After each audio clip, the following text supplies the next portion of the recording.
Hello, I'm Arclight of Redwolf Airsoft, and in this video I'll be talking to you about the G&G F2000.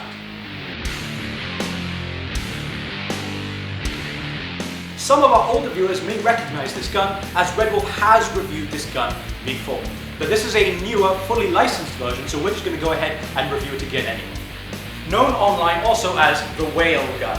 Whether you like the design or not, there's no mistaking the fact that this is most definitely not an M4, an AK, or an MP5.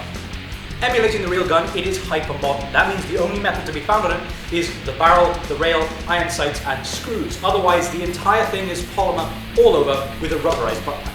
To give you some sense of scale, if you've never seen one before, this is a Masada with a 14.5 barrel, so it's about the size of an M4A1. So as you can see, the F2000 is a tad shorter, a little bit wider, a little bit more bulbous, but otherwise it's a very compact weapon. As an FN designed weapon, it follows many of the ergonomic respects as seen on the older P90. That means the aquatically organic shaped grip and the way the trigger slides and even the fire selector are very reminiscent of the P90. The bullpup arrangement means that the magazine is behind the shooting hand. Bullpups can be awkward to reload, but in this case they put the magazine ejector right here. So changing the magazine is easy as that. The bolt handle does cycle back and forth. It's just aesthetic though. It does lock, which is nice. But the breech isn't accessible that way. Instead, this little cap opens up and the hop-up access is right here. Nice and easy. And a reminder for our newer viewers, the bullpup layout means that the barrel is set much further back in the weapon. That gives this weapon the same size barrel length as something full size, despite being significantly smaller. Now, while the traditional layout is actually bigger, it does put the magazine in front of the firing hand, which means you can see it, and the stock gives you options, especially with piston-driven weapons, which means they can fold and have adjustable rests like that.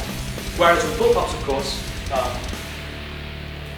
in the bullpup layout, as I said, the magazine's in the rear, so it can be, you can't see it, you have to glance around to look at it, but it's still easy enough to load. But of course, because you haven't got a butt stock, it's actually the rear part of the receiver, so it doesn't fold, there's nothing adjustable here.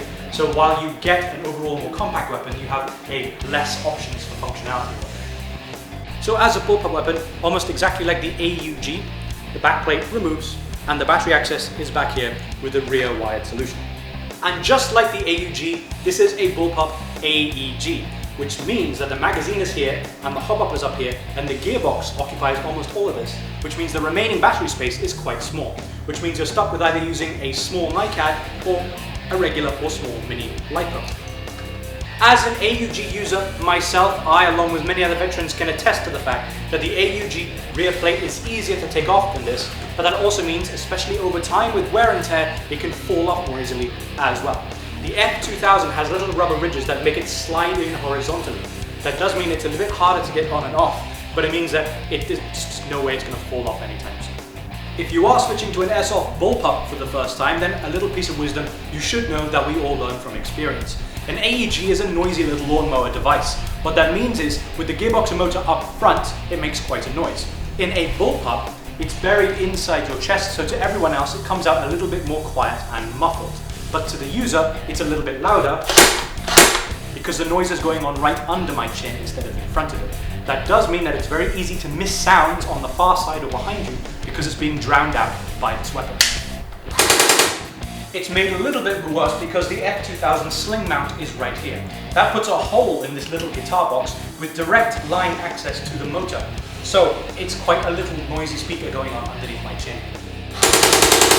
Another small but not insignificant factor with this weapon is that you do get the exotic bullpup look of a weapon that is non-standard, but it runs on standard G&G M4 magazines. A 450 round high cap in this case, but that means the magazines are interchangeable with your G&G M4, and it's much easier to find magazines as well as magazine pouches.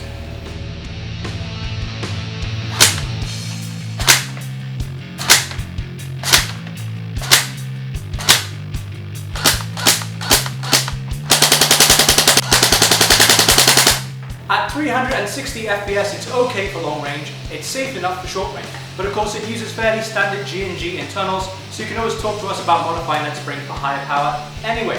So, the G&G F2000 AEG and various products and services available at our website at www.redwolfairsoft.com. And do subscribe to our channel today so you can stay up to date on our latest videos and newest products.